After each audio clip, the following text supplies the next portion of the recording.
Good.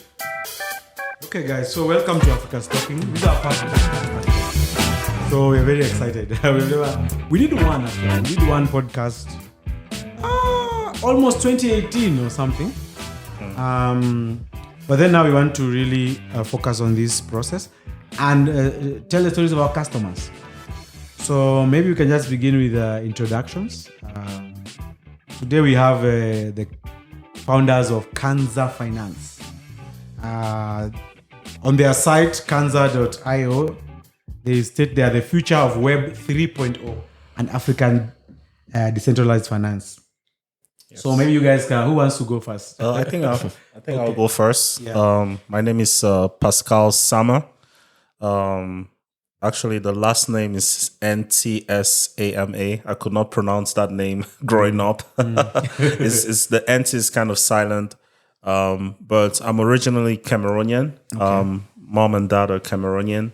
Okay. Grew up in Cameroon until age 12 when we migrated out of the US through a lottery process back then. Oh, nice. So my mom, we left her dad back in Cameroon and migrated to the US for the greater goods of things, right? And I went straight into high school education. And that's kind of like secondary level education in Georgia, in the United States.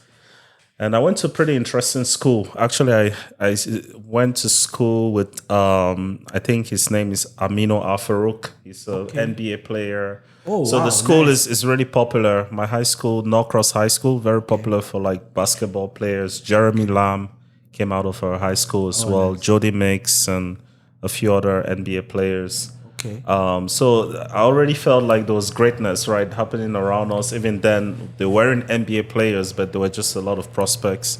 In high school, I was just focused on learning everything, right? The culture was new to me, so it was not so much challenging because I feel like in our generation, we didn't have access to the internet per se, but we had access to like enough TV, enough series to understand what is life like in the United States, right? That's so for me, it was just leveraging all those things that I knew before, right? And learning my environment. So I wasn't necessarily like attracted to anything at that point. Technology wasn't at the core of my focus. If anything, it was playing video games. So I just enjoyed playing video games. But from then on, I graduated from high school and went to Georgia Tech. Now that's serious. Yeah, it's still in Atlanta. Yeah.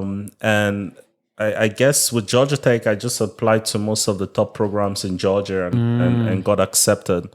And so you're a smart guy, man.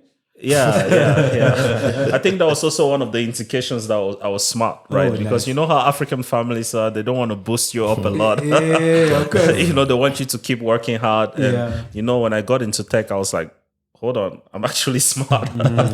And got into tech. I think I wanted to do mathematics and then I discovered like, what would I actually do with math, right? There isn't so much avenues for I guess a mathematician, at least then when I was making the analysis. So I decided to go with electrical engineering. Started electrical engineering. It was actually very, very they have a very challenging electrical engineering program. Back then it was separate from computer engineering, but I believe right now is kind of the same. So they take a lot of similar courses with a few different developer courses that the computer engineers take. So it was a really challenging program. So I spent my first 2 years, my first year especially, like just locked in on trying to survive tech. It's like something at tech, like so like Hunger Games or something. It's like because you're in your high school, you're used to being like, number 3, and then you walk into a room and you're number last 30. All right. So it's like very challenging up front. But I decided, you know what, let me not just spend my whole time at tech just going through school. Let me get involved, right? And I started getting involved with something called Engineering Without Borders. They were actually doing a project back in Cameroon, right? That got my attention. But I usually just support them with a little bit of logistics on like what is Cameroon like. It's a French and English speaking country, what to expect, so on and so forth from a cultural standpoint. But then I also got into a research program, right, where like as an undergrad, they pair you with like world-renowned professors and their PhD students, and you can start working on some projects, some research projects. And I worked on a project that was in the first project was in the electric vehicle space, and that actually got some recognition from IEEE. Nice. And the second project. Which year was this? This was 20. I would say around 20. I would say 2010 to 2013. That's quite early in the game, man. Yeah. And exactly, I think then the first model was just out of the Tesla. GE was doing some stuff with electric vehicles, but a lot of things were in the lab, right? Okay. There were very few electric vehicles in the market. They were quite expensive, and the technology was quite new, right? There weren't so much like imagery, self-driving, all those things. Exactly. They were kind of like future products. The focus was, how do we build a system that is energy efficient, right, and durable and sustainable for most drivers. I don't want to go too much into the details of the research because I think I'll bore the people, the audience. But I also did the research in IoT, which is quite interesting. And I remember the first time they were explaining the research to me, they told me, just imagine playing your video game, right? But you never have to charge your controller. Your controller is charged wirelessly, and your controller communicates with a console, and the console is connected to your TV. So I'm talking about like, this is probably like 2011, right? Most consoles then, there was like between the controller and the console, there was a connection, so it wasn't wireless, right? So I was like, wow, this is really interesting. But I could extrapolate that across many other types of like solutions. Yeah. And that got the attention of AT&T. My final year when I was graduating, they were amazed I worked on such a project, brought me on to work for one of their headquarters teams. Nice. That was focused on basically deploying 5G across the US, and also what they call indoor networks, right? Like stadium, big venues, they need their own networks. So I was part of that team. Worked there for about, I would say 5 years. That's where I met Deji. Nice. And we just met early on. He was from Nigeria, I'm from Cameroon, so neighbors. Yeah, and I with think the competition for the food, the sauce, and this is like the rice. This is like post. This is like post Davido, right? Yeah. This is post Davido. We're in Atlanta, so it's cool to be African, right? And we're in this company, and we have things in common that we could talk about, even as side work. So we just kicked it off. Nice. And from there on, I think Deji and we decided to start a few ventures very, very early on. I would say probably we did maybe 20 or maybe 30 different things. Yeah. Some of them were like consulting projects, right? Like, for example, we had a consulting company that we really did just one project, but that project was very interesting. There was an investor in London that was looking at getting into the Brazilian market, and he wanted us to do a SWOT analysis and about the fintech space in Brazil. So essentially, we collected a lot of data, sent him a report. And what was funny about that exercise was he had contacted a few MBA grads to do the same. And apparently, our analysis was what he went with. So that was that's good. That was happens like a lot, actually. Yeah. That was an indication to us that, like, you know how I had the indication when I was in tech that, hey, I'm smart. Deji and I were like, hey, we can go against like the top big MBA guys, right?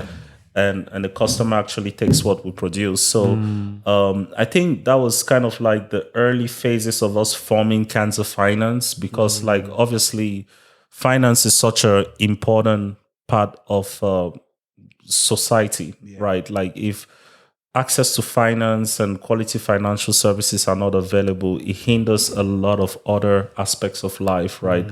So at that moment, we started to zoom in more and more into finance, right? And we started to realize the issues that we had back home, and also opportunities, right? With every issue, there's an opportunity, be it remittance, be it savings, be it lending and borrowing. Yes. And it just so happened we're completing a kind of like, I would say, an internal Shark Tank that AT&T did. Okay. We submitted an idea to basically leverage blockchain technology, which at the time Deji was doing his master's thesis on, to facilitate remittance between the US and Mexico, right? Nice. And that got into the process, and the final part of it is you get a direct review with all of the VPs of the company. Okay. And at that time, I had left AT&T to go to another. I was chasing money, so I'd left to go to T-Mobile, and Deji was still at AT&T, so he had to go pitch to all of the VCs alone, right? Yeah. And so that got accepted into the program. It got rolled over to AT&T Labs for further review, and we just looked at ourselves and said, you know what? We've gotten so much assurance, right, or reassurance that this is what we're supposed to do and we have the capabilities to do it. Let's start our own solutions, right? And that's what gave birth to Canza Finance. Canza Finance. Yeah. We wanna ask Deji to say something. First of all, Deji, hello. Where were you born? Okay. But, and even before he answers, there's always this fight between Cameroon and Nigeria. Food. Oh yeah, yeah. He already knows who have the best jollof. He's been to my house. He's eaten at jollof before. You see, guy was saying Nigerian pepper is hotter. I love our Africans. Since we're in Africa's talking headquarters and just talking. Yeah. But yeah, so who is Deji? I mean, can you tell us a bit about yourself? Yeah, no worries. So my name is Oyedeji Oluwoye. I was born and raised in Sydney, Australia. Oh, nice. So I left there when I was young to Alabama in the US. My dad is a professor. I taught at the University of Technology, Sydney. Then moved to Alabama A&M University. So I finished my last couple of years of high school there, and then I also did my bachelor's degree at Alabama A&M University. So during school, I did like a lot of CompTIA, CCNA type of test, network engineering certificates, just so I can basically have that extra. At that time, you want to add more stuff to your resume, right, and be more skill set heavy. So I did those early on. And then I graduated from there, and I was like, okay, I gotta get a job, right? It's the time is to be a grown man. So I got accepted into the AT&T Network Leadership Program. Yeah. So I moved from Alabama to Atlanta, so pretty close, like 3.5 hour drive. So I migrated over there, and then I just started getting into network engineering, much more heavy when you're in the 24 hours a day type of thing. So from there, network engineering, AT&T. Like I said, my parents are African, so they are born and raised in Nigeria. Yeah. Osun State. Osun. Yeah, my guy. But out there, so both my parents are Yoruba, so they have an interesting background themselves. But they migrated. They went to school in the US. They went to do their PhDs in Australia, and then that's where I was born and stuff. So I'm the youngest of four. But when I went to there, I had to do my master's, right? So they tell me that the bachelor's degree is the new high school degree type of thing. It's getting much more competitive. So I started at Georgia Tech. They had a new online program there. I did 1 year of their like SDN networking, software-defined networking. And then I also did like healthcare informatics. And then from there, I was really big. My dad's very big into research. Okay. So that program didn't have a research component. So I transferred back to Alabama A&M. And at that time, so the thing about it, the US, they teach you all these good things. US is very good. It has its pros and its cons, but the pros is that everybody has a fair shot, right? Okay. As long as you understand the process, you understand this structure, then you can go from 0 to 100. Okay. So at that point, I was learning a lot about 401ks and personal finances, because that wasn't really taught, that financial literacy piece. Okay. So at that point, I knew I had network engineering background, and then I was learning a lot about finance personally. So that led me into YouTube, it led me into books, but the YouTube video, I think I had an ad or something, and then that when I first heard about Bitcoin. So from that part, I was like, okay, I'm going to do my master's thesis on. So it was called the Network Analysis of the Bitcoin Network. Okay. So I did that in fall 2015, and then I defended that in spring 2016. Okay. So I've been down the rabbit hole, digital assets, blockchain, and telco ever since. So that's pretty. And then Pascal mentioned the story about the AT&T labs and things like that. So that's where all the entrepreneurship stuff comes from.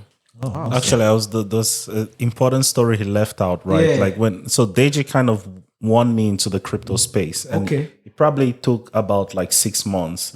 And first he started from like the technology standpoint, saying, hey, decentralized technology is going to be the next big thing. Yeah. And crypto is going to be the next big thing. And I was like, crypto, that's not going to work. The central bank is going to kill this thing, right? And I just kept bringing a lot of mandates that are going to stop. And one day he was just like, hey, man, just come check how much I made on Ethereum. Oh. And I looked at it and I was like, oh, I need to start I need to trading. join this thing, right? So I forgot about all the regulatory stuff. It was like, how do I make more money off what I put in Ethereum, right? And but then that was really important because we learned one of the biggest lessons. Then we learned, I think we started to get a sense of like, how does the market sentiment affect every other thing, right? I think a lot of crypto traders, I would say they're like very good researchers. You need to know, you need to be able to like think forward. You need to look at the information and project it, right? And make a decision if it's going to affect the price upwards or downwards. And we started building those skills, right before I think the 2017 boom. So the boom was good to you guys in some form. Everything is cyclical.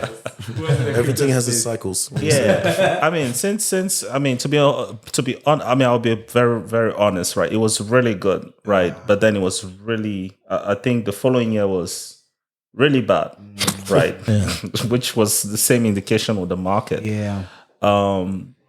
So, in the bull market, everything is going up, right? So you feel like everything you're doing is right. Like I literally created a predictive model that could, pretty much you can do like hour to hour predictions based off multiple different sentiments, right? Social media, all type of stuff. Okay. But just because the market was trending up, right? So it didn't matter what type of technology I was building. It was already going up. Yeah. So there was some like, I would say the reality was very, it was like a disguised, right? Okay. And I think that's what took a lot of us took a hit in the following year, because we were still stuck with those mechanisms that we've entrusted, but then the market doesn't care, right? The market is doing what the market does. So I have a question before even we go deep in the crypto situation. What does Canza Finance do, and what can it do for us? What's your target market? What can Canza Finance do for someone? And then now basically we'll talk a little bit about the crypto ecosystem, because it takes a miracle right now, I think, especially in the last couple of cycles, to run a Bitcoin or a crypto or a blockchain based startup. I think so some people have been butchered. So I mean, what does Canza Finance do? What can it do for someone? Is it as an institution or as a normal guy on the street? Yep, I think Deji can take Deji can take it away, man. Okay, Deji, tell us. So basically, Canza Finance is just really bridging traditional finance and then decentralized finance together. Okay. So the mission is for sub-Saharan Africans to have access. Just so based off what I said earlier with all that thesis, I knew that the US side, the West, they were getting the first movers advantage to understanding, the financial gains and the capital of it. And I was like, okay, the technology part is still there, but it can really be applied towards the continent of Africa. So I really wanted to make sure that we encompass all types of suites of products that will just give the ability to access. You don't have to buy Bitcoin. You don't have to sell, but at least you can have the option, right? So in the US, you can have the option to go onto the stock market, etc. There's so many barriers for sub-Saharan Africans or anybody on the continent to even get into that room. So Canza Finance embodies that cross-border transactions, OTC aspects, decentralized finance, yielding and borrowing and lending, and then also the mobile phone that adapts to decentralized applications. And that's why we're here about the USSD tech that we've built around different products and money Legos to incorporate. Yeah, if I could like even summarize that in a sentence, I think Canza Finance is trying to provide the experience, right, of I would say global banking to emerging markets. Right. So now you can think of like just ask the question, right? Like for example, my grandma stay in a remote area. Yes. She doesn't have a bank account, right? So she's unbanked. Yes. And because of that, with the current traditional services that exist, right, she's excluded from that. So what can she really do? What does she have access to, right? She's still in the cash base. She has the cash based ecosystem, right? And funny enough, my grandma is not going to be the only person like that, right? Because in order for her to be like that, they have to be other people that kind of are like that, right? Support that ecosystem. She has to trade, right? Yeah. So it's not just my grandma, it's a lot of people in these areas, right? So what does it mean if those people can somehow, right, through their mobile device, which right now smartphones are very popular, you know, in these areas, right? And applications as well, right? I communicate with my grandma on WhatsApp, right?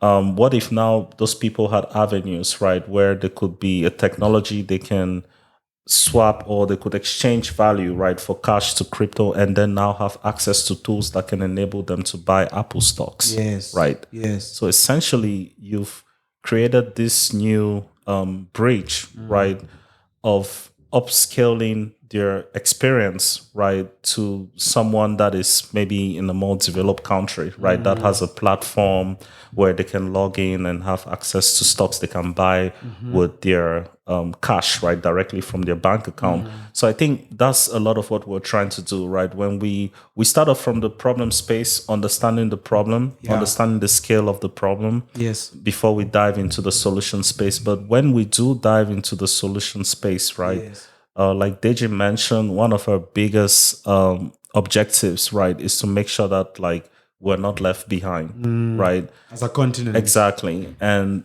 so when we do provide solutions, they have to be up to par with other global solutions. Right? So that's essentially. So you mentioned ecosystem. So for example, of course, if you're looking at the average, let me say, agege bread seller. Or in Kenya, they call it mama mboga. So their ecosystem right now is cash, heavily cash. Which means they have the cash, they find someone else with cash, and people buy and sell through their ecosystem with cash. So one of the things that you guys would definitely want to be or are building is a support system for the crypto ecosystem through Canza, right? So maybe you can talk about how are you looking at that, your agency plan, or not necessarily in details, in case it's no, for sure I can touch on that exactly. So starts off with a story, and then I'll dive into it. 2017, I go back to Nigeria. I visit there once a year since I've been 19, and I'm talking to basically a currency exchange agent. His name is Idris. So Idris, any type of we change in dollars, US dollars, we go to him. There's a spot in Ibadan, Nigeria. It's called Sabo. So it's where all the Muslims are at, where they do all like basically. And I look at from my point of view, it's like a Black Wall Street. Everyone's just like dollar naira, British pound number, 411, 119. It was just like a trading desk or something, but it's in person. So I told him, he has a lot of things. Oh, we're buying cars in Dubai, we're doing this. And at that time, we were buying a house in Lagos. So I was talking to him. I said, hey, my friend, this was when I was really hot off the 2017. This is really before everything really cranked up. It was in April. And my research was just a couple months ago. I said, you should start looking into cryptocurrency and Bitcoin.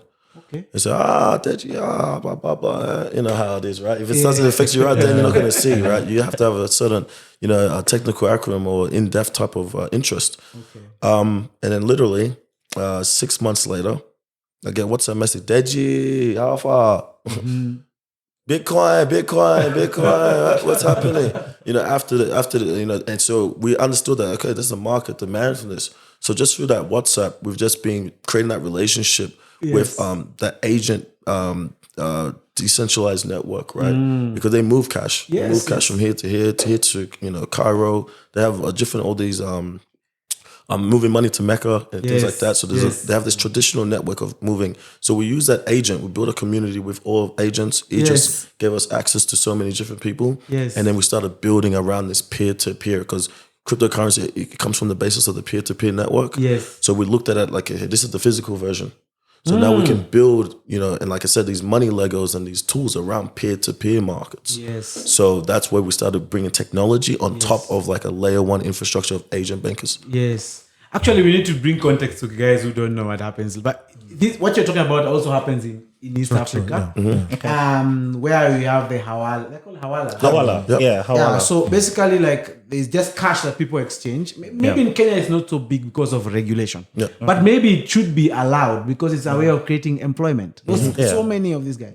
Yeah. But what I hear from you is that one, their pace of learning anything to do with money is very fast, which means they can even drive crypto adoption. Oh, yes. Because as long as your Hawala or your M-Pesa agent can do your crypto transactions with you, that's very interesting. So you even have to think, right? Because like this trade has existed such a long time ago, right? Like during the gold trade.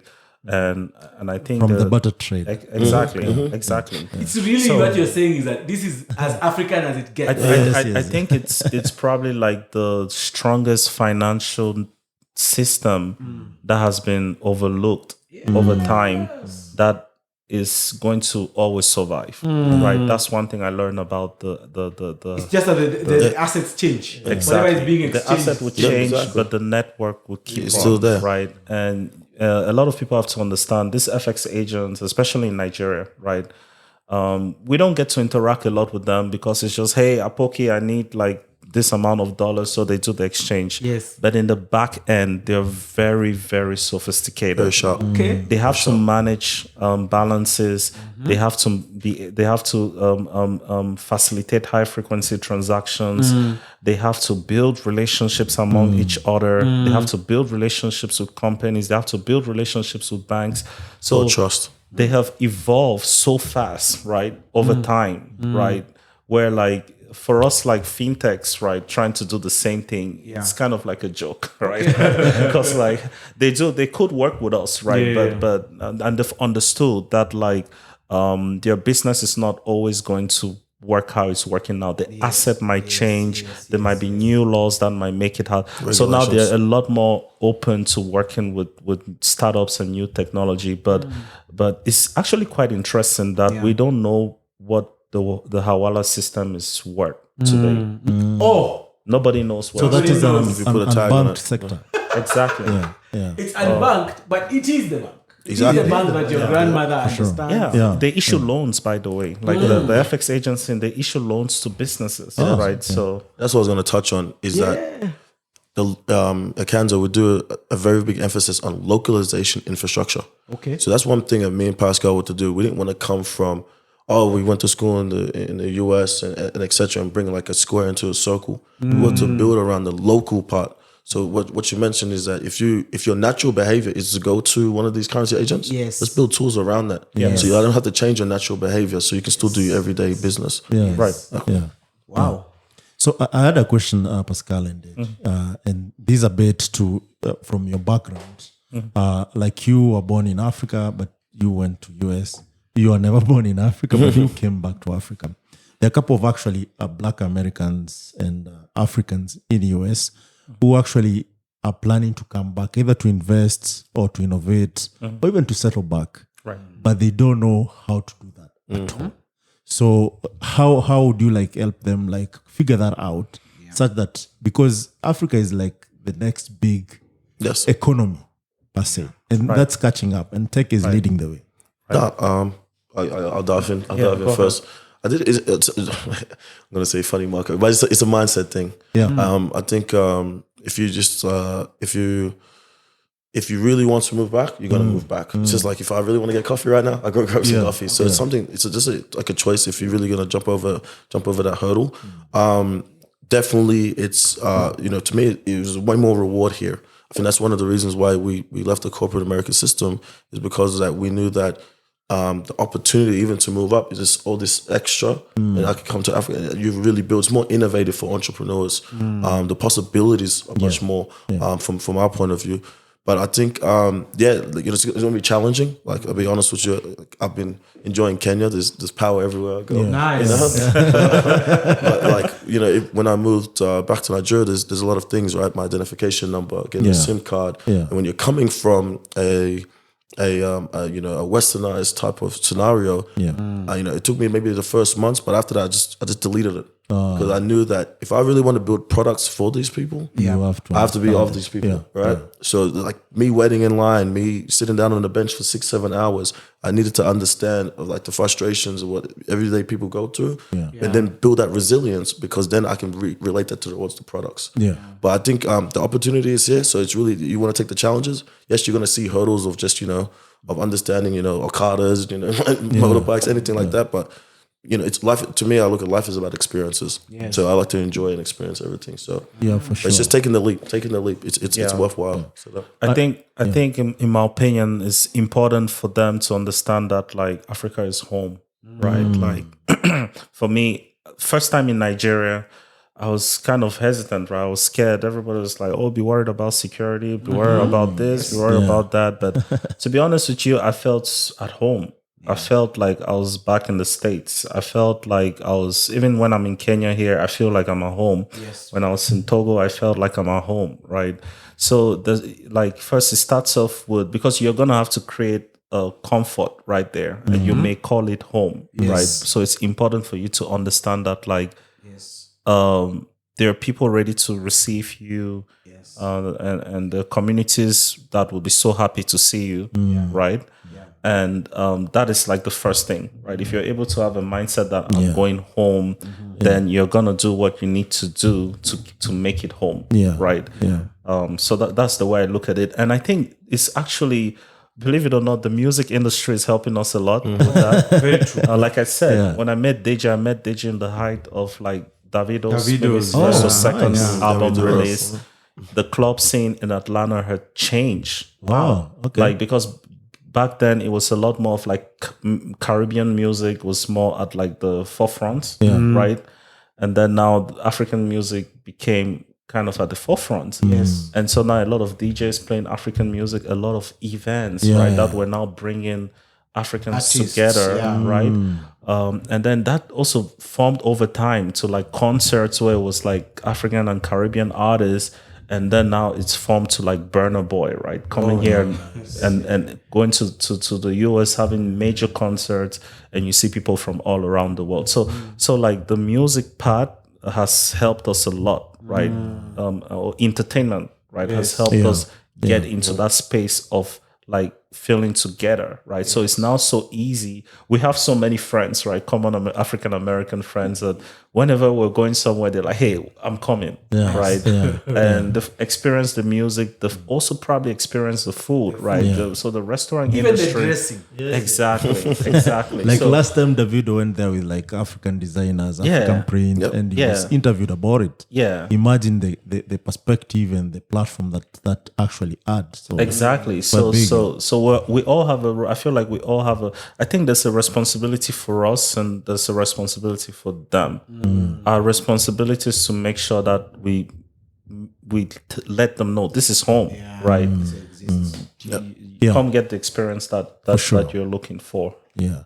So you mentioned earlier that if you just figure out the US system and things like is it 401k? Yeah, 401k, right? And I was curious, like it's more like a not-for-profit kind of stuff, or what is it? Oh no, just like so when you get your paycheck, it goes into the investment. So there's the investment, the investment savings account for retirement. For retirement savings. Nice. Yeah, because that's very important, because most guys will get maybe grants through education and they'll spend it, to have some good time. But by the time you're completing your master's or your undergrad, you're back to square zero. You're like asking yourself, should I go to like AT&T or go to Morgan Stanley and start all over again?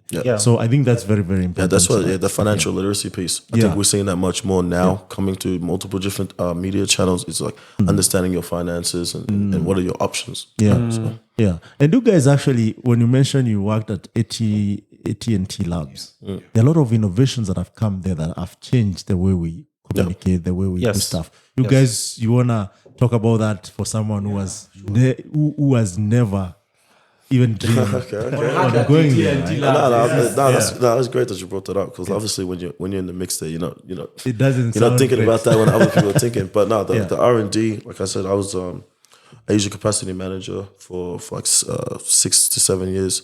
So I was, when Formula One would come in and making sure like these new VPNs and things are coming down the pipeline.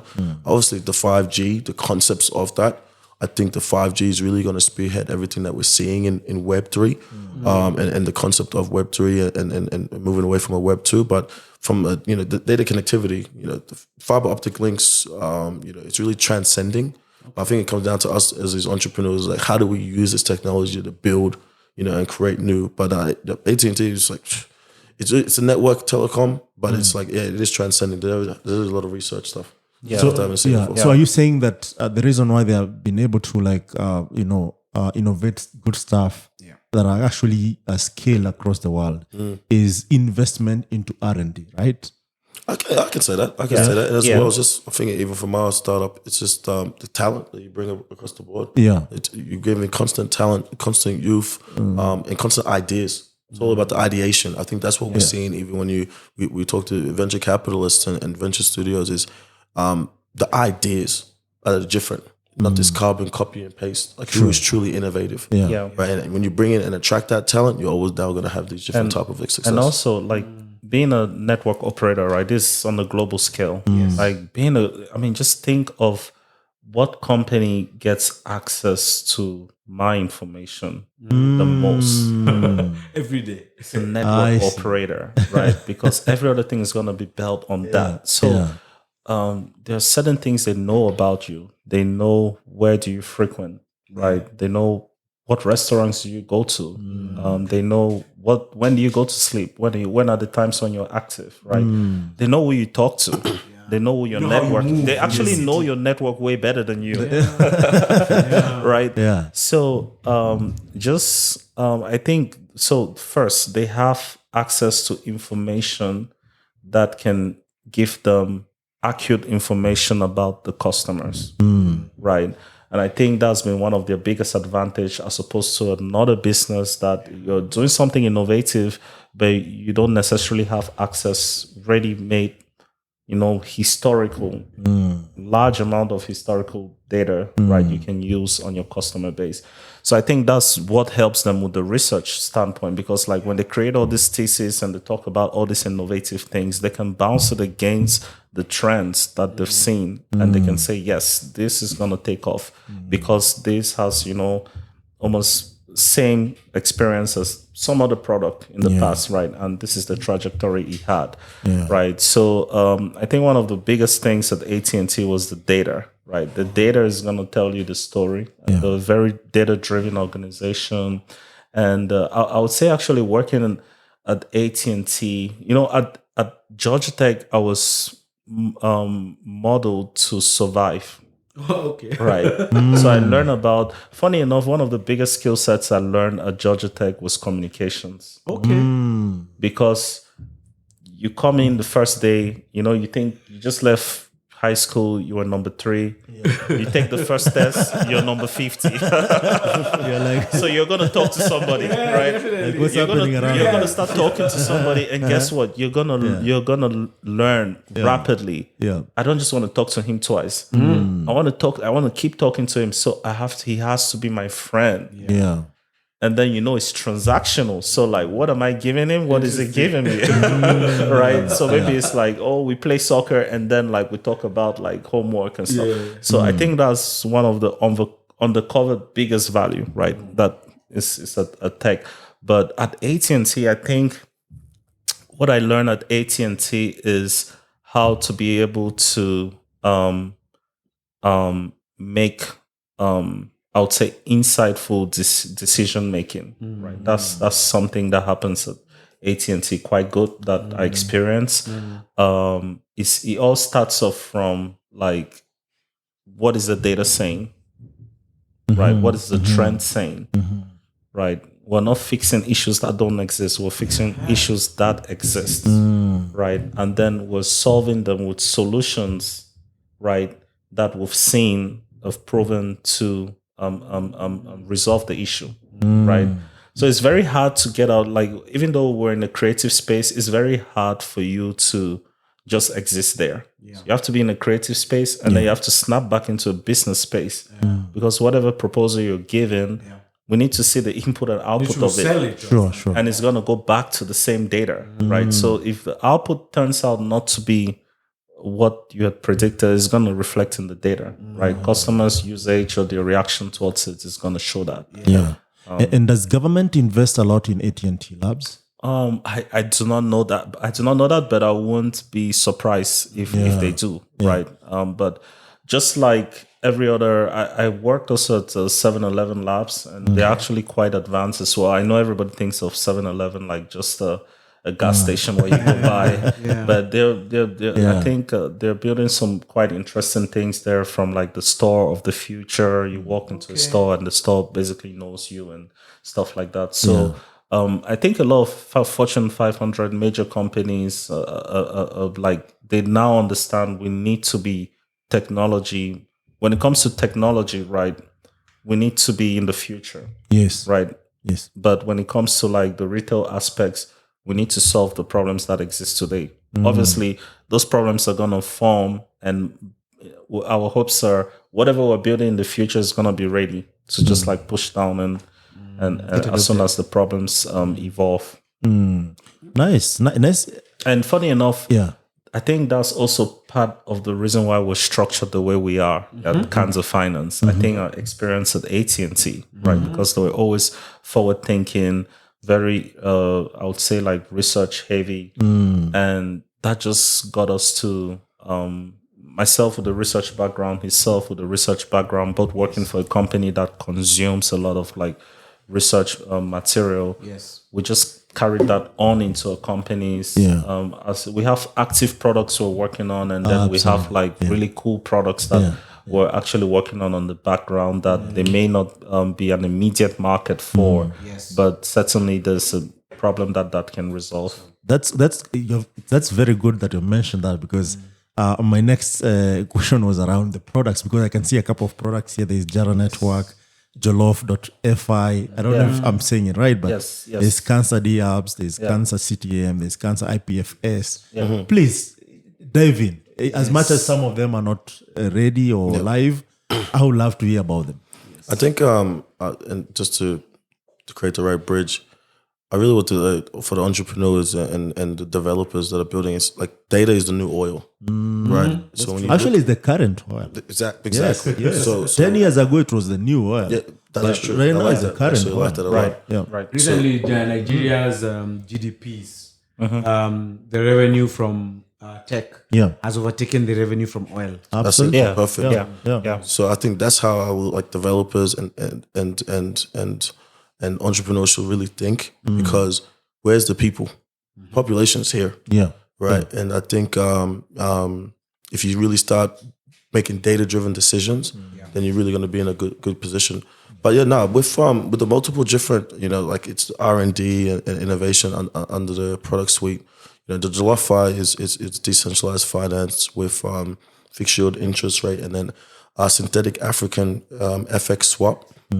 So creating, South African rand, Nigerian naira, CFA in a digital and blockchain concept, like wrap tool, like a token type of space.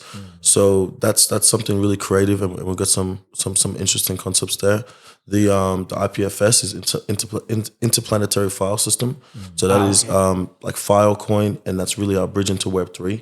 So pertaining building products around that data, understanding, storage providing, competing against AWS and Microsoft Azure. Right. In a Web3 format, you can create financial primitives around file storage. So instead of, we're looking at Web2, this is Amazon AWS, this is Microsoft Azure.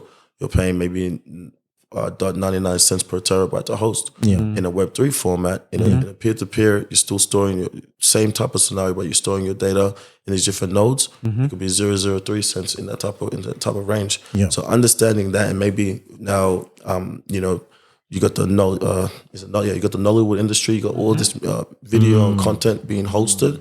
We need to find different scenarios that, number one, I think from the African continent, cost effective. Yes. But then it's easy to retrieve. Okay. So that's the Web3 aspect part with the internet, and the dApps it's really around the agent banking that we mentioned earlier, building tools around that. And non-profits, distribution, loans to rural areas. That's where the dApps goes. And then we have the DAO aspect, which is the OTC, bringing TradFi or traditional finance, exotic type of products, and giving, like I said, that access. So now you have $10 million client or $50 million escrow, and now you can I have the same options, like I said earlier, the same type of things I've seen on Wall Street. But now I have that exposure in the digital asset ecosystem. Yeah. Okay. So revolving around that, traditional finance, decentralized finance, and data and Web3, that's where all the products sit within that ecosystem. I think the only other product not mentioned was the CTM. These are basically like crypto ATMs. And that's actually what brought us to Kenya. And we kind of did a lot of studies and figured Kenya would be a good market to start this type of business with. And we're very big about being across the continent, right? So we thought of what can we have as a solution that doesn't require so much of our resources upfront, right? And we just thought having an ATM, but we don't just want it to be your typical crypto ATM you walk up to and purchase BTC, right, or USDT. We actually want to take it steps further and bring a lot of the DeFi solutions, right, the staking models, the borrowing models, the yield earning models directly to the average person, right, in Kenya. So that's just one of the other products, and the purpose we're here actually in Kenya. Yeah, that actually makes a lot of sense, and there's Ilarion. And because you guys talked about data, we believe that with the GDPR, IPA, all those actually coming to say that, these customers' data beyond, research and all this, the customers, the ownership of the data. That's the Web3. I don't know if you are conversant with how even Web3 can actually help ensure that as much as you earn from the customer's data, either through research or even selling that data directly, customer also is getting, or the user is getting part of that earning. Exactly. Yeah, you guys are implementing that? Those are the type of concepts, because you own the data. Yeah. Right. So if it's I can do hypothetical scenarios, but if you're a farmer, etc., and the different market dynamics of your crops, now you can create these different primitives or models around that to access. Now I'm getting paid as well, and then we're doing a revenue sharing model. Yeah. So those are the different concepts that we have in our R&D type of innovation pipeline of building. But those I think owning the data and then selling that is models. That's a major reason why we're also involved in the IPFS space, because we want to, as a staple, we want to be completely Web3, right? And we know that that's going to come over time. So we need to essentially grow within the product space and solution space of IPFS so that we can start integrating those already. We can start creating that ecosystem of full Web3 where all the data is stored on IPFS and not on Web2 interfaces. Yeah. Nice. So when you get time, just check out ilarion.com. We believe that developers should build responsibly. So this actually that can leapfrog you from maybe the ideas that you have, implementing them in real time, because the framework itself is designed around that to ensure that you actually just build the solution, not think about how this data is moving from X to Y. Right. Yeah. Right. So that's amazing, and I see you have amazing partners here. Do you want to talk about that? And also fundraising. At Canza, yes. Yes, they're going to give us some tips on getting the funds home. And they're nightmares. Of course, the story is always on one-sided, but I'll say we have a very, for, I would say, an African startup in the Web3 space, as old as we are, I would say probably about 2-3 years. We have a very, I would say, heavy set of investors. And I think it wasn't coincidental, right? Because a lot of people actually do not know that Deji and I went through 4 accelerator programs. Okay. Right. So but they all had their different flavors and they were in different times, the pre-seed and the seed. Yes. But And this was not concurrent. they were not concurrent, right? In different phases, right? And different companies too, right? So we had been molded over time, right? If you go through 4 accelerator programs, there's certain things that would like stick. How long in your did head. that take? I would say within the span of like 2.5 years. Yeah. Within the span of 2.5 years, we went through 4 accelerator programs, which is like wow. But Sprint. I think it goes back to the 10,000 hours type of thing. For sure. You need to like deploy that. And then when you look into that fundraising and the partners, is that number one, I think you have to never give up. And then you have to just be the best that you could be. Yeah. Okay. But when you're doing the things right and you're doing it authentically, you're going to, that energy is going to transcend. I think a tip that I give towards African entrepreneurs and fundraising is that you got to, if you're really, when you're doing VC models and you're doing investing and all these type of concepts, you know, a lot of the people to get into these programs, they ask us, are you full-time or are you part-time? Okay. Right. Are you still working at TNT? Are you still doing engineering? Yeah. Or are you doing this full time? Okay. And that's not to be like, but it's to understand how dedicated are you towards this mission. Yeah. Before If they you're not commit full their time, check. then why would I invest and give you $250,000? Yeah. Right? Because you're gonna When do things get everything tough, you can. Exactly. You're you gonna do have everything you can to exactly. So I think that's the major thing is like really be dedicated and that's why we kept going through because you know we're network engineering fundamentally. Yes. But then you have to understand fundraising, you understand finances, you got to understand the SAFs. Yeah. Now with Web3 and you got tokens, you got safes, all these different things. And then you have to do the marketing and the networking. So you have all these different things you have to learn and it makes it difficult. But as long as you're true to the mission and you have the vision, then it's gonna happen. I'm a true believer of that. Are there any specific things that stuck out from each of these accelerators? I mean, like, I'm assuming they are like, you know, like boutique.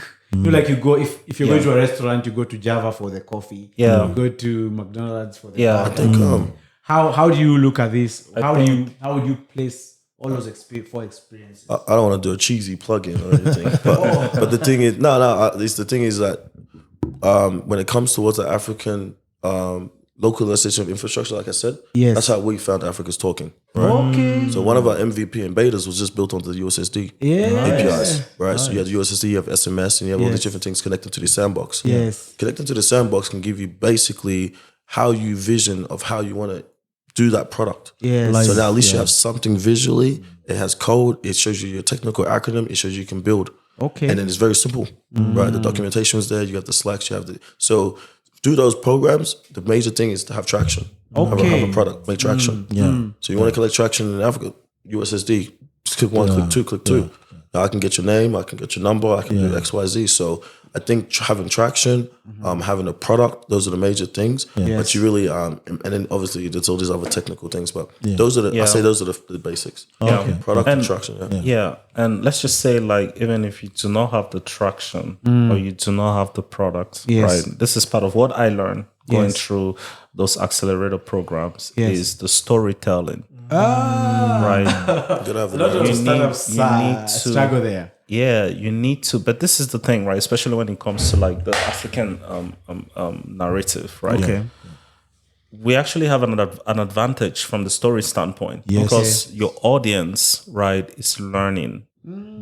Your audience they don't have in-depth knowledge about the society you're solving a problem for. Yes, true. Right. So just tell them, that's to your advantage. How it is. That's to your advantage, right? So you're walking into a conversation where you are in a bigger position of power. You're a master of your narrative, right? And you need to be able to deliver that well, and that's what they're looking for, right? Nice. They're looking. It's just like watching a movie. You want to start in with Yes. that introduction, a climax, and then and then something, ending. right? Yeah. They're looking for that, right? So get really well in the storytelling, right? And the storytelling enough, right, could potentially outweigh the traction and the product, That's a very important. right? So But this speaks to some of the foreigners who have come here and built a startup because they have the funding. Yeah. But they don't understand the in-depth of the solution that they're providing to the people. The terrain of the And land. they just close within Yeah. a here with Yeah. all the millions of dollars Yeah. that they have. Because at the end of the day, they cannot relate to the in-depth of what That's why I people keep need. saying that localization of infrastructure. Yes. And that you really got to switch your hat on. Which when you come into Africa, be open-minded. You can bring the different, solutions, right? Yes. But don't be closed-minded. Like, hey, this is how it works over here. Yeah. This Yes. is how it works over here. Yeah. Yes. So build around the stuff. So you combine the both. So there's a reason why African diaspora. There's two words to it. African diaspora. There's two. So you're part of here, but then you're also a part of here. Yeah. So now, like, it's a new paradigm. So bring those things that you've learned. I think everybody here is a majority of friends you went to over school over here. Every time you link back with that friend, they have different ideas. So that being exposed is also now you play that as an advantage. Yeah. Yeah. And I think that's something strong that there's always value in that. Amazing stuff. and then it is important. I think Deji mentioned something that needs to be like really emphasized on, like the fundraising experience for an African startup Yes. or founder.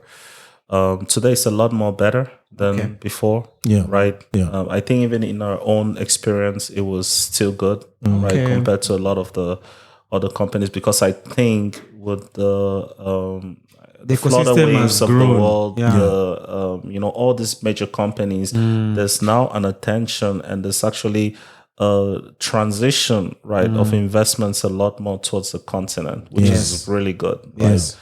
But it does not mean that the process is easy. Right? The process is not You have easy. to put in work. You need to, I think Deji mentioned something that is key. Yeah. And that has been pretty much our secret weapon Okay. is you never give up. Nothing, and you never give up Resilience. and nothing is lost. So you speak to a VC, you get to know about them, they get to know about you, they do their due diligence and things don't pan out well. Yes. Don't just disappear. Yeah. Yeah. Put them in your newsletter. Okay. Right? Give them an even if they say, hey, this project is just crap, we're not going to Yes. invest, still keep that engagement. engagement, right? yeah. Because there's a big element of like human relationships, right? That Yes. could also create a different avenue for you with that VC. So keep them Money engaged. for those relationships. Exactly. Like then you may get introductions to other people that would fit, or you may get a second review with a second pair of eyes. Right. Yes. So you never give up and everything is a win. Right. Yeah. If you have that mindset that like everything is a win, Yeah. you're eventually going to get where you want to get to, even if all odds are like against you, right? Yeah. Which was something we did with our investors. I think it only took us pretty much building the right relationship with one investor that opened up the doors to the others, Yeah. right? And it took a while, right? It took almost like half a year or more of like just proving yourself, communication. At some point there'll be a disconnection. Okay. If you're like, oh my God, we lost them. These two I guess no more. No, especially Deji is really good at that. Like he just bounces back and it's like, hey, we gotta engage them. Yeah. We gotta Yes. find some way to, keep the communication going. So it's like always be just everything is a win. Even when you have like a downtime, it's just time to learn, right? You learn fast, get back into it, and the capital is already coming, right? The capital is already coming, it's being allocated. Just don't give up and sell your story really well. The African currencies have been hammered over the last couple of months. How do you guys see that as probably a good thing for your business so far? I don't know. How do you guys see this? Yeah, Especially operating from the crypto space, operating with the agency network. No, that's you, man. You hit it on the head because that's actually why we're going to New York for this CoinDesk presentation coming up. So that tool within July 5, we have a product to literally address exactly what you said. Okay. The devaluation of currencies, we build smart contracts, and that helps assist with getting the dollars at a certain rate with different price oracles. So you can use So you're building a solution to cushion economies it's about to go in into, Africa. It's about to go into testnet. I think That's amazing. Listen, you have to say it right, bro. I don't want to get too much of the sauce. Too much of the sauce. I would say the best way we'll put that is we're building a tool to assist, right, especially like the business climate of sourcing access to FX. Yes. Right. We're not gonna solve like a whole country's Yes. issues, but we could be a help terminal, businesses. right, within the whole ecosystem that could facilitate transactions, right? And I think At a set fixed rate. Yes. That you're not worried about. You're basically hedging. So You're that's- helping so that's- African businesses to hedge. Yeah, that's what we using call crypto. Yep, Yeah. that's what we call Because- the Baki product. Let your love fly Guys, this is sweet. crazy, you know. I don't know if you're on the same planet. Because I mean we're still very Because that's a big problem. Yeah, so that's why import based economy. A lot of economies are import based, so FX is not going anywhere, right? Yeah, that's why that's why we use the blockchain to help solve these problems. Yes. But we know that the devaluation. That's even why Canza in our original pitch decks, the Naira is devaluating. It's going like this. Yes. So it's that how do we use the blockchain to solve different issues? And that's why we go into the Web3 aspect, because we know finance is just one application. Yes. That's why the data, and we can get into healthcare, all these other things, and all these industries are all going to be on chain somehow, because we want transparency. The people want to understand what's going on or how things flow. So that's the space that we're moving in. But yeah, that's literally the answer to that is Baki, and that's what we're going to go to CoinDesk to talk about. So Nice. Let's talk a little bit about blockchain. okay. Right. So blockchain is a bit also controversial because it's opening up the doors that have always been closed and allowing corruption. Yeah. And in Africa, we just have two problems. And one problem is as a result of the other problem. Yeah. So our biggest problem is corruption. And Is it corruption or poverty? You know, this is poverty. Corruption, Yes, yes. poverty. It's like a chicken and egg, right? So corruption breeds poverty, right? And poverty again breeds corruption. Yeah. Right? Crazy. And with blockchain, if you look at it at scale, actually can start addressing some of these problems. And I think the way you have approached it is the right way, because it starts from, can you access finance? Because once you access finance, now you have financial freedom, you can invest, you can build businesses, you can save, and there's generational wealth created over time. Right? So when you think about what you are doing and the two major problems that we face in Africa, where do you place yourself? right. So the good thing is the technology actually resolves the first issue quite well, right? Because it's internet based, it's the network is a public network. The It's information verifiable is coming from right. a Kenyan election. It's verifiable. It's verifiable. Yeah. There's no errors. It's verifiable, right? Like you mentioned. And the second, it has, I think it resolves the first problem and has a high potential of resolving the second problem. Yeah. I won't say it resolves the second problem, right? Because it's just a technology. And the way assets are going to be managed over that technology, move around. it's a human, it's still like, these are not machines, right? We're still going to be behind the decision making. So I think it has the potential to resolve some aspects of poverty, right? Be it access to capital, access to loans. It facilitates those things, but it won't just resolve it, right? So that's kind of like my approach on it, right? If let's say voting mechanisms, record keeping, certifications, if all of those things move to the blockchain, then it's gonna be very difficult for corruption, right, to exist when that is there, right? But this is the challenge with poverty, right? Like, yes, we can have the technology there, we can have the assets there, but then the decision making, right? What is our top priority, right? Sustaining macro level economy, or focusing on micro level economy.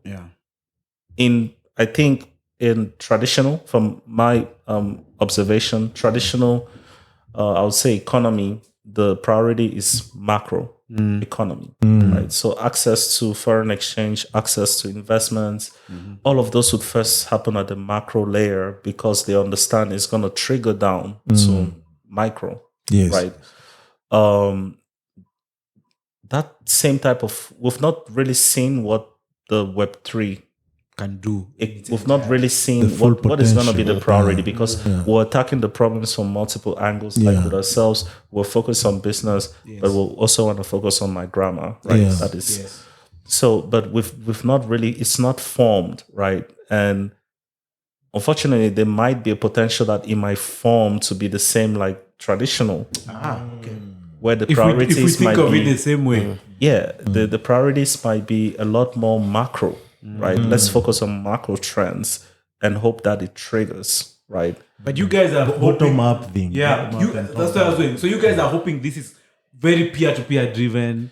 So and grows I from. would say we're attacking it from both angles, right? Yeah. Because the issue we have, especially with Africa, is like where is the money? Yes. The money is in B2B, right? That's where the transactions happen. Those are the importers, right? But Yes. then why are they doing that? They're doing that for the B2C, Yes. because they're importing to do whatsoever to sell support the product. markets and grow our Right. markets. Yeah. So to us, it's like, what if we have a model here where we're able to service the B2B and also the B2C? We'll have a diverse model. So maybe now that may put us on the driver's seat to actually give a picture of like what is going to look like in the future, right? Yeah. Is it going to be B2B the focus, right? Yeah. And it triggers down, or can we also focus as much? Can we put as much resources on B2C as we do on B2B, right? And I think just to add to that, building in Web3 and building with blockchain tech, it doesn't. I feel like I guess maybe this is my mind, but you can design the new rules, right? Okay. You don't have to just. And I think it goes what we just said earlier. You don't have to copy and paste from Web 2 and bring it to Web 3. You know, if typical venture capital is doing this, but now you have DAOs, Yes. decentralized autonomous organizations, which is doing investing same type of rapid pace, but then they get much more access because there is a seeing exactly all the deal flows. Yeah. So you don't. I feel like as a developer or entrepreneur, when you think of the Web3 space, Yeah. at least have your eyes and ears open of maybe I can write the rules, I can build the code to design this new type of paradigm. Yeah. Right. So it's the same way open source has changed, software over time, It's just right? this open source streamlined type of thing. Yeah, for sure. And that sounds amazing because, as you said, you are just scratching the surface of Web3, right? Yeah. And I still feel, even at Africa Talking, I feel like a majority of Africans and, even the world itself is still in 2G technology. Exactly. As much as it's up to 5G technology. And any business that actually wants to bring this 2G to Web3 and 5G kind of technology, you need to create the bridge. Yep. What is the bridge in Canza Finance for this to happen? I would say our bridge is actually having he keeps saying just localization, right?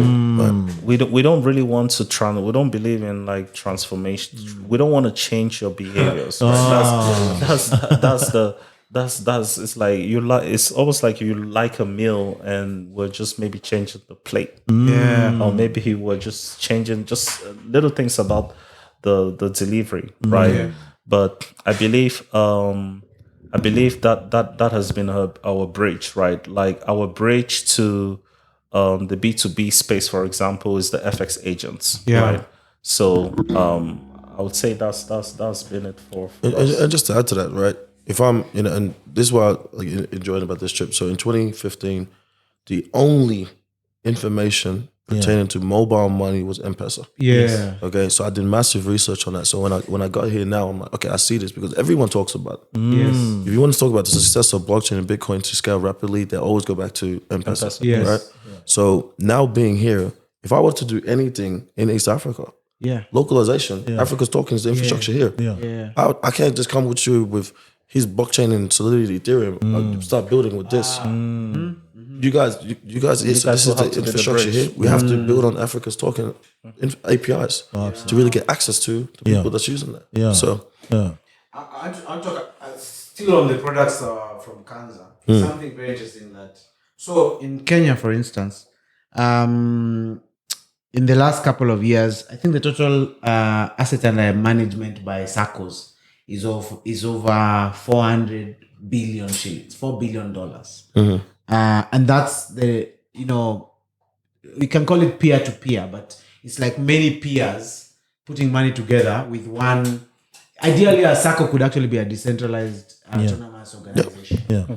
So number one is there's huge liquidity. Only that it's maybe stuck. Probably stuck in some legacy systems. And then the other problem, which you probably have heard of so far, is rate of lending. Yes, like the micro lending. The amount that you have to, the cost of credit for the small businesses, which they pay, by the way. Yes, they do. Yeah, happily. But higher interest rates. Yeah, because you get that some interest rates are as high as 3,000% per year. Crazy. But it's calculated because people pay daily. You take in the morning at 4 a.m., you take a loan.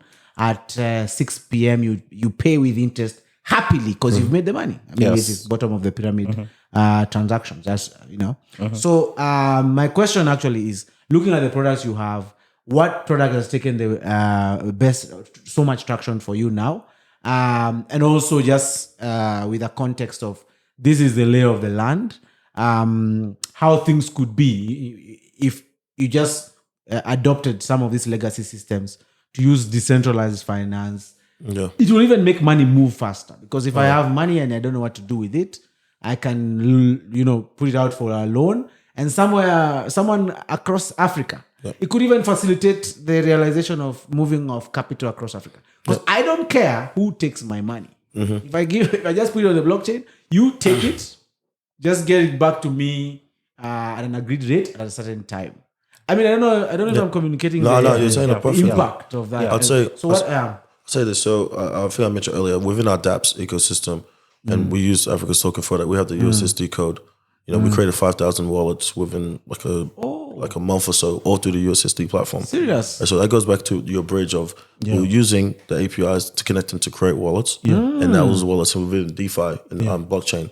So that's the Web2 and Web3 combined. Yes, combined. So if you use the USSD, you create a wallet within the Canza ecosystem on our dApps. Then now you can go to the Malum. Yes. And then do that loan that you just mentioned. Yes. So now you're combining all those three sections that you just, and that's the lending and borrowing with all within Jollof. So you see how it's all interoperable with all the right Lego blocks that you can just shuffle and then you can plug and play. So you see a product like Jollof playing in the SACCO space very easily. Oh yes, for sure. Interesting. Sure, because now you have your rural area exposure. Yes. Right? All you have is that, Nokia small phone. Flashlight. Right? Flashlight. It's called Mulika Muiz. Okay. So you have that in the village now, but you have an account. You have a Web3 address, you have a blockchain address. But then now I can do that loan and use that, because the only reason why we got to the rural areas is because we do an infrastructure locally, and with 2G. Yes. But in the background, when it connects to our server, then we're doing 3G into the blockchain. So for those guys who don't know Swahili, Mulika Mwizi is a feature phone, but the Swahili word means point out flashlight. So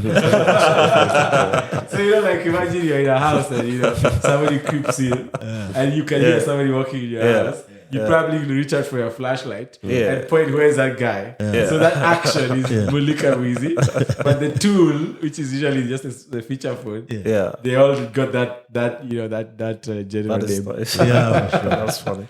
But I would say what gets a lot of traction today, right? It's cross-border payments of Jara network, and that's where we're seeing a lot of traction.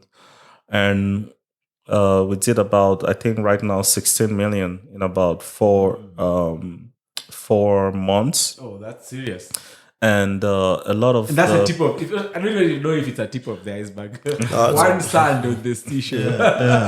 Yeah. It's I mean, from a very small amount of customers, right? So, but then that was very important for us, because we got to understood that, okay, if we can do X with X amount of customers, then this is like, huge opportunity.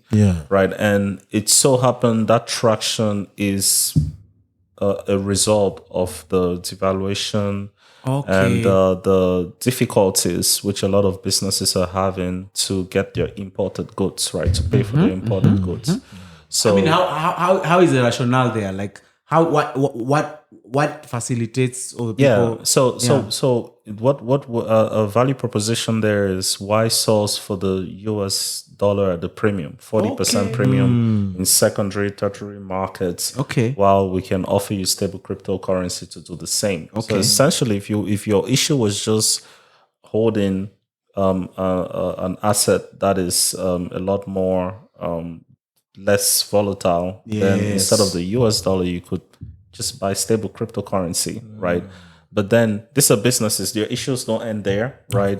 Of course, they want to secure their hard-earned money, but then they want to keep the business operational. So that cross-border payment needs to be there. Yes. So with us, it's like we give you access to the stable crypto, and then we also help you facilitate those payments using a lot of partners similar to us, right? So it's a very like relationship-based network. Yes. You know, it's crazy because like they talk about correspondence banking. Right? Okay. But Yes. I think Legacy. I think even in the crypto space, there's correspondence, whatever that is. Networks. Yeah. Maybe, I don't know. So it's like there's a lot of like, and this is very important. There's a lot of human behaviors that have existed for such a long time Yes. that we are going to take that into Web3. Okay. It's going to Web3 regardless, right? So the technology will change, the experience will change, but there's just certain things about us that are still going to exist there. And that's what I was talking about when I said we've not yet seen what the Web3 could what it's become. going to become like from an economic standpoint, right? So yeah, that's kind of my approach. Yes, so I think there's one pertinent thing with Web3 as we speak. The information and the knowledge about it. Even some or majority of devs don't really fully understand what Web3 is, and that's why even we have not like had a maximum potential. Even the in terms traction of- to even the adopt it. traction, yeah. Yes. So yes. Kansas City, since you're part of the leading, companies towards this.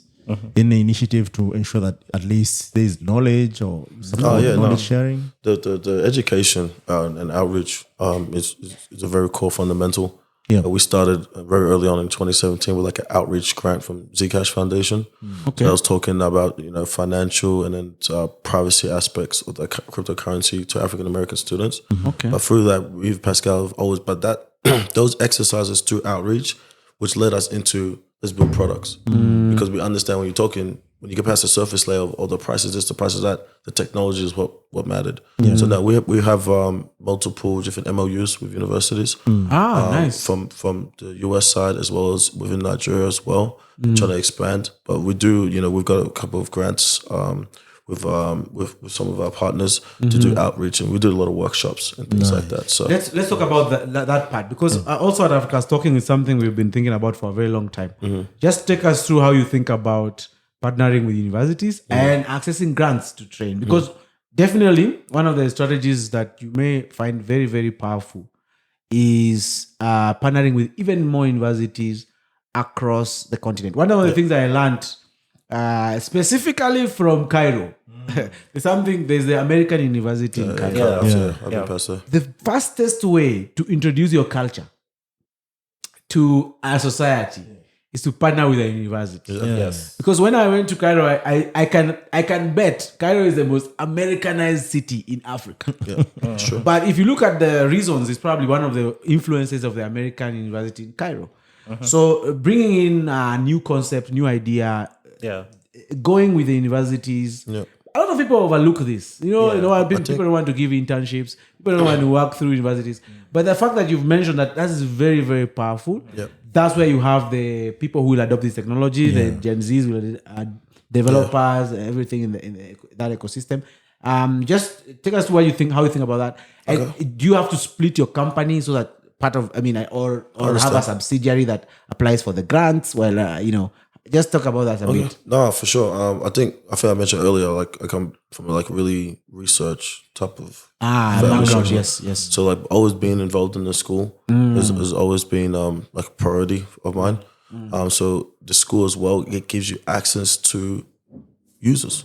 right? It gives users, right? So if you're looking at them from a community part, yes, you have developers there, right? You got people that's doing their master's thesis, their senior project. Yeah. So they're going to build off infrastructure tools like your own APIs.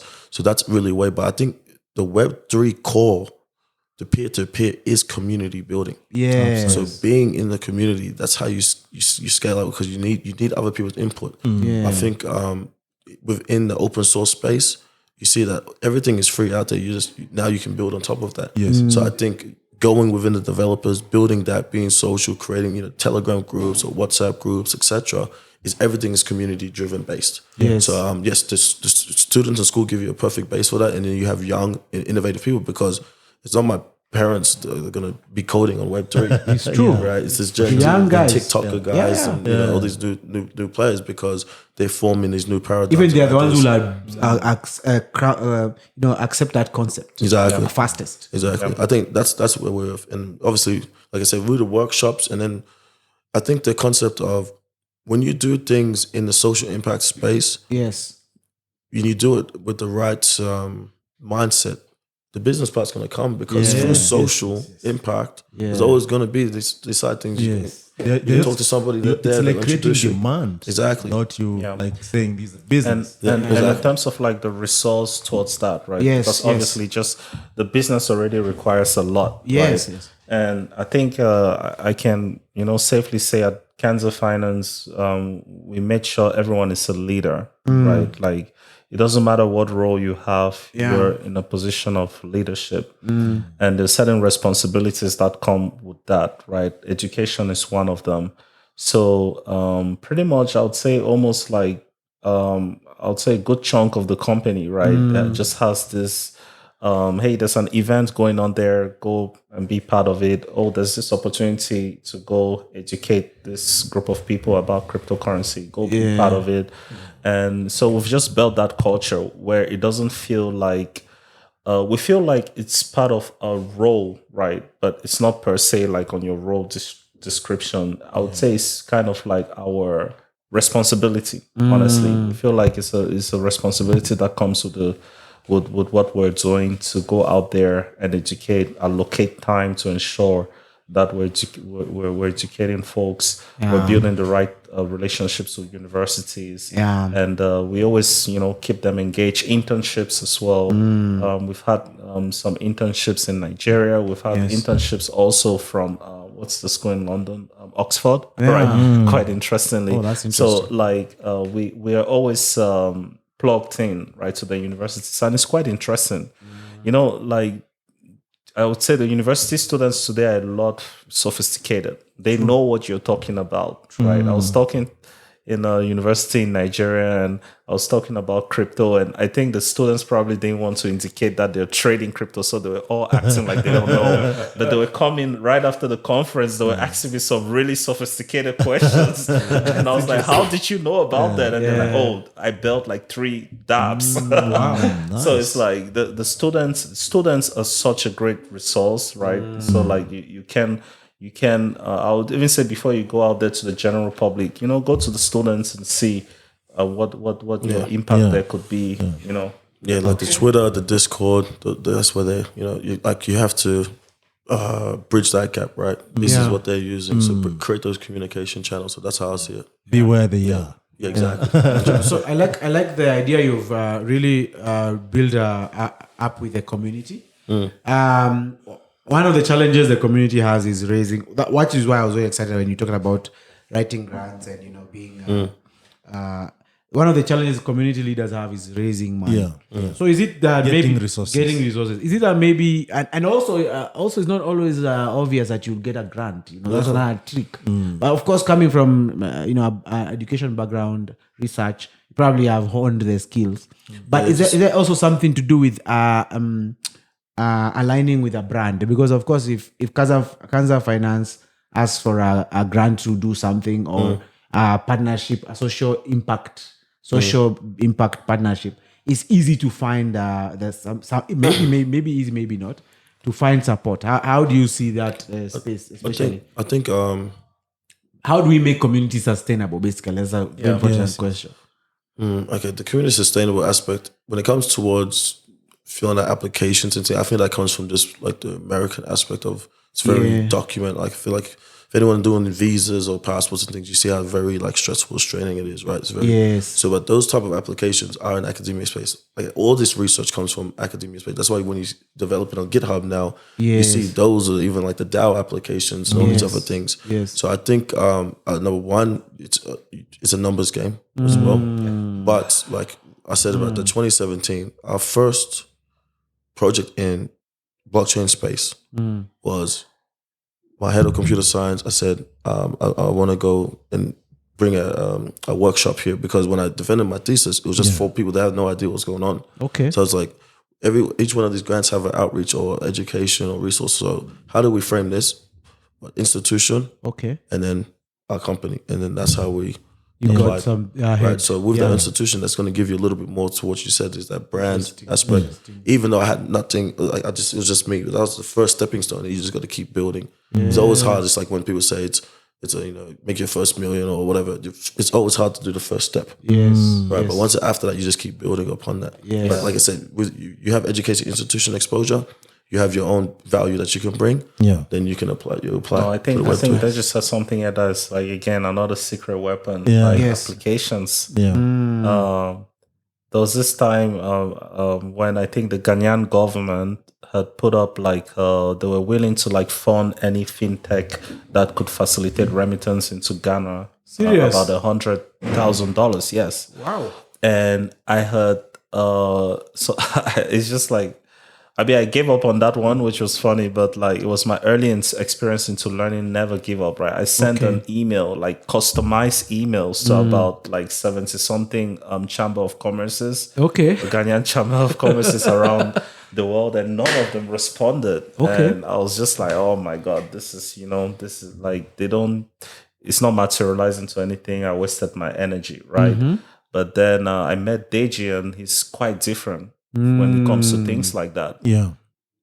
Tenacious. He's just going to say, hey, let's apply for grants. Okay, how many grants are we applying for? 1,000. I'm looking at him like, how the heck are we going to do it? And then the two of us are trying to derive a method we're going to use. Okay, we're going to use this Google Docs, post all the questions. That way, when we see similar things, we just copy and paste. We're gonna hire friends and pay them like $50 to apply to stuff, and then just like that, we've scaled and we've applied for 500 things, even though we may not even get all of them, right? But that's it's just like huge. But the thing is, rejection, right? I feel like as a founder, you need to understand that like rejection is going to be very, very, very, very common. And with us, I think we're just built different, maybe our personality and stuff like that. We just love rejections. Just like we love... Just energize yourself. Do you think like you get lessons from rejections? Exactly. Oh, for sure. Like we feed off... Even with the coding aspect, fail fast, right? That's true. Like there's no problem. I'm going to build a perfect solution. No one's going to use it. For sure. So just get to market, fail fast, come back, and then you keep reiterating. It's the same thing in the software development cycle. That's a big problem for so many companies. They want to perfect it. Yes. Before even you launch. Yes. Before even the customer tells you, maybe I like it. You just want to keep perfecting it. So this is very important point to take home. Fail fast. So fail quickly. Exactly. Yeah, those rejections. I think if we had to summarize our experience, in career-wise in a non-corporate setting, is being rejection. I think that's if a word has to come up a lot, it will be rejection. Wow. Yeah, I think that's why I brought up that point of when you get into the venture capital space, etc., they're going to ask you, are you into this full time or what's the mission? Because you really got to be dedicated to that, right? And if you're not dedicated, if it's like I'm riding a bike and it's like there's a hill or something, if I don't really want to get across that hill, I'm going to quit. So after 2 or 3 rejections, if you don't really care about the problem or what you're trying to solve, you're just going to go do something else. So don't really just chase the money aspect. Chase of the part of the passion. So that's the thing. That's the big thing I tell anybody that asks me questions. And I was like, "Do you have passion for this?" A lot of people, younger friends, family network. Oh, I want to do this. I want to do this. But do you have the passion? That's the only requirement I ask. Because if you have passion is the one that's 2:00 in the morning. Why are you going to keep going? If you don't have passion, you're going to go to sleep. For sure. I was watching. This is very interesting. So over the weekends, Thursday, Friday, Saturday, Sunday, if I can, I watch golf. And there was, I don't remember, I think it was Cameron Smith, one of the guys who won the Open. I think it's the guy who opened, if not the Open, the one before. His caddy had never won a major championship for 40 years. What? So when that guy won, the guy started crying. Yeah. And the guy's like old. Yeah. Yeah, I mean, like, you'd be a caddy for 40 years. Yeah, so you're talking about, like, never giving up. Can you imagine? Yeah. It's so crazy. 40 years of work. Of caddying. And no, he's never won. I don't remember the name, but it was either Cameron Smith or the guy before. It was Cameron Smith. No. Or the guy who won the Open. The Open, the one in Scotland. So some young guy. You can Google him. But he won it, and he won, and he has also the Open. You can look for the Open, 150 years of the Open. And he's also like, it's a golf, yeah, it was in Scotland. And he also won it as the amateur champion. So of the same course. It's the same, yeah, it was at St. Andrews. So he won it when he was younger, and then he came back to win it when he's probably 20-something. But his caddy had never, the Open. I think the current champion, what's the name of the current champion? But as he's looking at it, I actually have another segue. And now we're talking about rejection. Cameron Smith. If you're talking about a rejection, government rejection and regulation. How was your experience? Because that, if you start talking about, FX, moving across borders, crypto animal that most central banks don't understand. Just recently in Kenya, like several fintechs were shut down, and not shut down, but their bank accounts were frozen with billions. Hundreds of millions. A couple of tens of millions. Let's take regulations. Okay, no, I think that's a good segue. 2018 or so, myself and Pascal was writing proposals for a couple of governors within Nigeria, just of outreach, right? And understanding that. But so through that process of creating all these different documents, we understood that obviously, yes, outreach is needed, right? Outreach is needed because it is so technically focused, and then you have to relay that in a concept. But I think as well, that's why the academia sector that we operate in, because within the academia sector that pushes innovation. So partnering up with academia in these localized type of like areas or regions that can help assist with these regulations. Right? Obviously, within Africa, I think there's 50 plus countries. Every single is different. Yes. So it's like you got to be on top of that. Rules are always changing. Yes. But I think from the entrepreneurship side and the developer side, yes, do those rejections that you get from governments. Yes. That reiterates your product. Yes. Makes you think differently. What are the other possibilities, and how can I still operate in this country? Yes. If even I find without. exactly. Yeah. So does it mean that when a government regulator rejects you, it's just that they're out, they don't know what's going on? And is it like, do you get more success by teaching them, creating a caucus where they learn? Exactly. I think again, it's in the relationships, right? You have to ask the question: is there a symposium of Web3 companies that could stand all together and have a mission to educate not all regulators in Africa? Of course, that's going to take a time. Regulate like the Nigerian market to start off with, right? Yes. Do those avenues exist, right? But can we all talk as one? Okay. Right, because we make up a sector, right? And it may start by little things, right? Like forums, and then, it morphs into conferences, and then like organizations, right? Okay. So I think there's also the timing, right? Obviously, we're very, the Web3 space, like 1 year in Web3 is like 1 light year, right? So it's very hard for the regulators that are with a system that is not very marginal, right? But then again, right, it's a difference in opinion, but I believe we think of decentralization, right, in our own space. That was still part of a governance structure. Centralized, yes. Right. So in that point, one of the resistances from the central banks or whoever it is, is it because you're taking away their power? That's the Let thing. us also talk as Africans. They need to be still. There's still going to be a government. Right? I think there's this concept from the African context, right? If you're building, you need to understand, right, that a lot of our governments are still new. They're still forming they're in an, I would say, developing, right? Mode, right? So what we can do here is we have to be part of that development. You cannot build outside of it. It's not going to work. Right? Maybe in the Western world, those type of avenues might come up, even though I think it's also very early, right? This just happened to be one of those scenarios where the space itself is way too advanced, and the only reaction that the regulators can have is to slow it down, right? So just so they can buy time. But then, yes, it creates a negative ripple effect on the businesses and the sector. But then what we need to, it's like back and forth. We need to, I think we need to go, right? We need to be a little bit more open. We need to highlight what the opportunities are, what the risk is. Like, for example, today we have a major risk in the Web3 space in the continent because our access into Web3 has to come from a cryptocurrency standpoint, has to come from traditional services, bank accounts, or whatever that is. But there are restrictions there. Right. So now if you've created a chokehold in the access layer, and like I said, 1 year in Web3 is like one light year. Now it's DeFi, tomorrow it'll be something else. So we are missing out on multiple waves of innovations, new features, new things. Right. So by the time you open up the gates and you relax things, we're starting as pure customers. Users. We are like the number one. Sure, because it's like we're pure customers, right?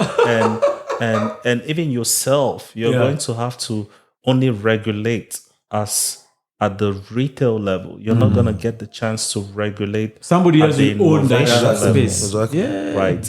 So it's like we need to go there and highlight this risk. Like, you need to be looking at this. You need to, matter of fact, we can help you set up a program, or we can help create a pilot project, right? We can pull in other experts from other areas, right? Like, I feel like we need to do a lot of the getting into the room, right? And really having those conversations, because I'm not going to let, I've not done this in Cameroon, but maybe in other countries. But if our central banks, for whatever reason, right, turned out to be in the scenario I just explained, it's not only their fault, it's our fault too. We didn't go knocking the doors. And something else, even as we're talking about these guys. Africa is infrastructure hungry. Is there a way of opening their eyes by, for example, DAOs that allow them to raise infrastructure funding? Because that could be the story where that could be the thing they understand. So myself and Pascal, we're just part of the African DAO. We just raised, I think it's 90 million committed, but we just got another 20 million commitment. So it's a DAO. You raised 900? No, 90 million committed. It's $90 million. But it's 120 million to the assets. African DAO. African DAO, yeah. That's going to be building Africa's infrastructure. Yep, investing in Web3 projects. Hey, that needs to be mainly Web3, but that's just an example. Right? And a lot of the funding behind this is not from this side. It's external. Right. So it's good because there's a huge potential even to tap into. I think you've mentioned before in some conversations that I think Nigeria is leading in wallets. And then there's Kenya. It's just because so there are people who have money who could actually put it in I would say if Kenyan had 200 million plus as well, the wallets will be here too. That's what I'm saying. Exactly. You go back to the population and then understand that market. You're doing B2B products or B2C products. I think Pascal really touched on something I really liked. Actually, I haven't heard that from him say that before. About we're going to be the customers if we don't foster this innovation and be in front of the leaders. Exactly. I think that happened with every technology, right? It has been happening for years. For sure. The internet were pure consumers, right? We were pure consumers for a long time. And even yes, right now we have African telcos that are doing quite well. They're spread out around. Yeah. But And even them, if they're not going to move fast enough, they're going to be consumed. exactly. Right? This My is man, something my man. that's coming up. I mean, this is very, very powerful. 10 years ago, I foresaw this. Like, I committed to like build, an army of African developers and entrepreneurs so that we can just move from consumption to builders. Yep. Production, yeah. And one of the ways that we are able to do that, even if you look different markets across Africa, is that we export a lot of talent nowadays. Yes. Before we could only import. Exactly. And I think where the problem is when it comes to things like bridges, civil engineering and stuff, we're still importing. And I think there needs to be like tweaking around there to ensure that also we're exporting that talent. Yeah. Because once we do that, then those people are well resourced and they can come back and start now Producing. building Yeah. so that we can be able to move from that paradigm of consuming. Because with consuming, actually, you can only spend. There's no other way. Exactly. And you can't grow with that. Exactly. So that I think that's very, very powerful. but That's why I'm insisting on it. Personally, I'm very big on like always going back to the reality. Like I mentioned, my perception of a lot of I would say African governments, right, or the African story as a whole, I would say it's new. The US almost 300, 400 years worth of like exercising governance growth, versus 60 50 years, 40. Yeah. The oldest is not even 80. So it's like so it's like I have to be this kind of like, for me it's like I cannot be extremely critical because you can be extremely critical on a toddler. I'm not saying African governments are toddlers, but I'm just giving the example, right? Yeah. Of somebody that has had a lot of experience versus someone that is still forming, right? Yeah. And then I think we actually need to spend more time being part of that formation as opposed to like just telling them, hey, you guys are not doing this, you guys are not doing that. I think it's gone beyond that scale. I feel like when it comes to regulations, it's an open room for all of us, right? But obviously, the door is not open. Our generation, we need to open that door. Right? Because we are going to lose, they are going to lose. We want to be at the forefront. This is part of I think it's something which, if I could have influence on, be it in Cameroon or what, to me, I look at Africa all the same. It's one place. It doesn't matter where I'm. With different foods. When I'm in Cameroon, they're asking me, why are you not doing these things here? Why are you in Nigeria? Well, Nigeria is home to me, right? I mean, if I can do something in Nigeria, maybe I'll influence a Cameroonian, young Cameroonian to do the same there, right? Why are you in Kenya? I'm here in Kenya because I want to do business in Kenya, right? So it's like we all have that social responsibility, right? And before I thought, what is just the regulators, right? But then getting exposed from the Western side of things and actually seeing how the interaction between regulators and corporations work. Like for example, at AT&T, T-Mobile, I got to see the interactions between the FCC and that basically regulates telecommunication and the operators, right? And even in some instances, the operators are the driver's seat of the formation of a regulation for that sector, right? And the regulators are more in like an educational position. They learn, and then now they help create that, right? How can we how can we start that at the infancy, very minimal level, right? I think we need to go knocking these doors. They also obviously need to be willing to listen to us. But to be honest, the way things are going, they have to listen. Because what I saw in Nigeria is I think the next generation, they may not know these physical currencies. Yes. Whoa. Yes. They may not. Even in Kenya, when was the last time you carried money? It's true. So the problem of devaluation has actually become an accelerant. Yeah, and then you have to think about the Gen Zs and their approach to life. Like True. there's certain hurdles that we go through, our parents went through, that they are not. They don't just. They don't even think understand about why them. it exists. Yeah, exactly. Yeah. Right. Yeah. And they want to live in a world where things are a lot more faster. So that change is coming one way or the other. Right. You're gonna see it across the market, like what we see in Nigeria. Yes, there are regulations against crypto, there are restrictions with banking infrastructure, but today Nigeria is the second largest Bitcoin trading market in the world. That's amazing. Right. So that is kind of like a statement from the young population saying, yes, we This understand this, we ship understand has that, sailed. but Yeah. I need to send payments. I need to be able to make investments. I need to watch Netflix. Exactly.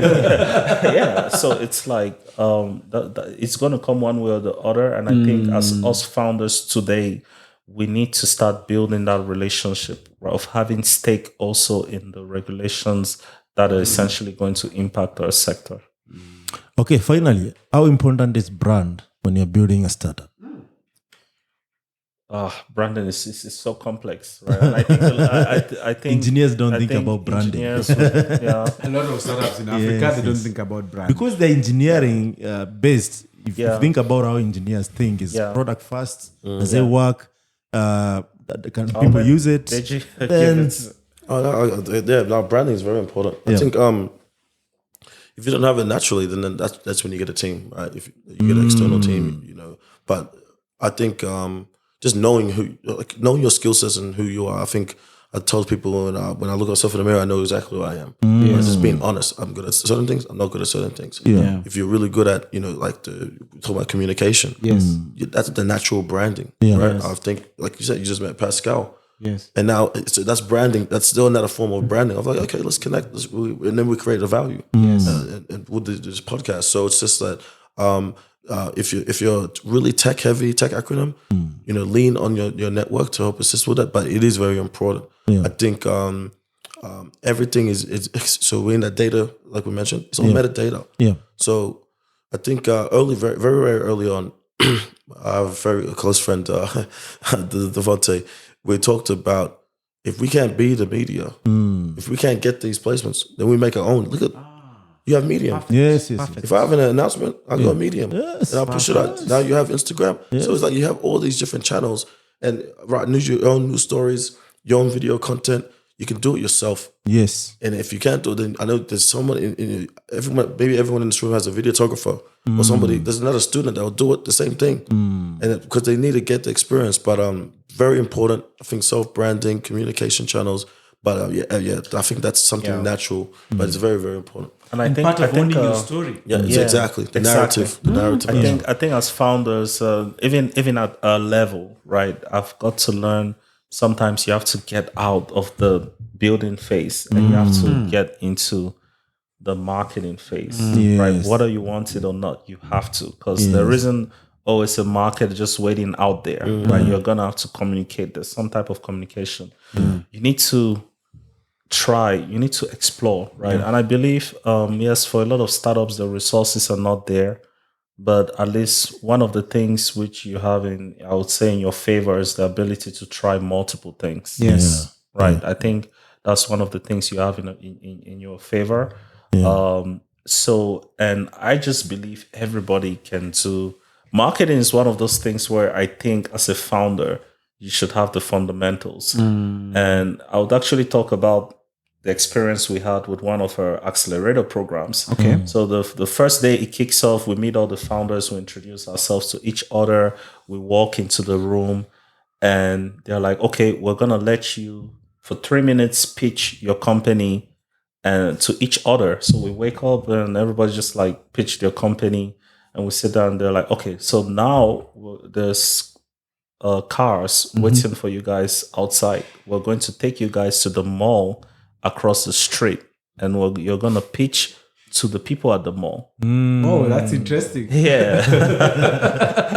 So now you find yourself, pitching to this older lady that is just trying to shop. You find yourself pitching to this woman that has 3 kids and they're making noise and all. You find yourself pitching to, someone that doesn't understand what you're talking about. Yeah. So to me, that what I just explained is should be at the core of every founder, even if you're technical or not technical. You'll be willing to get out your comfort zone. Exactly, nobody would sell that product, right? Better Especially than at you. the infancy, Yes. better than you. So if you start building those skill sets little by little, by the time you have the marketing resources, you're gonna be so dangerous because from get-go, like you can even influence what those strategies are because you've tried it before. You know what see works. it worked. Yeah, I mean, because anyway, our story has been told for a long time.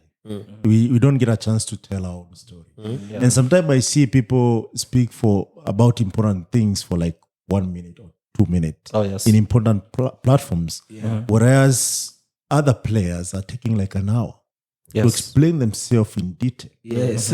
So already that's like an unfair competitive advantage that they have against us. So, so ladies and gentlemen, this has been Africa Talking Podcasts, and we had our awesome guest, co-founder and CEO Pascal Ntsama IV, and Oyedeji Oluwoye, co-founder and CTO from Canza Finance. Check it out, it's canza.io, and enjoy. Until next time, it's yours truly, Michael Kimathi or MK, and Graham Muhanga. thank you so much. Thanks, guys. Thank you.